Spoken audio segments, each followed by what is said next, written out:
सरपंचा गौंडीच्या चुराला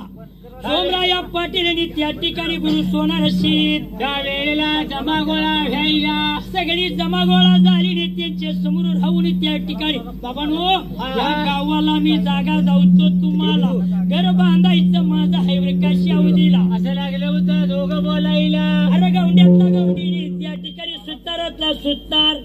आणि वडातला वड त्या ठिकाणी बोलायला लागलं वेळेला महाराज काय करायचं तुमचं घर बांधायचं आहे असं लागलं म्हणायला वडाला सांगितलं दगडाचा पुरवठा करायची का हा करतो रे बाबा म्हणायला गौंड्याला विचारलं त्या ठिकाणी आम्हाला घर बांधून द्यायची का देत रे बाबा म्हणायला आणि सुताराला विचारलं लाकडाचा पुरवठा बाबा करायची का हे करणार म्हणायला सगळे त्या ठिकाणी हो म्हटलं त्या ठिकाणी बांधतो करतो म्हणून वचन दिलं सोमराया पाटलाने गुरु सोनार शिदाला वेळेला वचन द्यायला वचन दिली पिठाला त्याने घेऊन सगळ्यांची जागा हातावली जागा दावायला जागा ढळला बरे का अरे बाबू तुम्ही घर कसं बांधणार त्या वेळेला खंडित बांधणार का रोजावर बांधणार असं लागलं विचारायला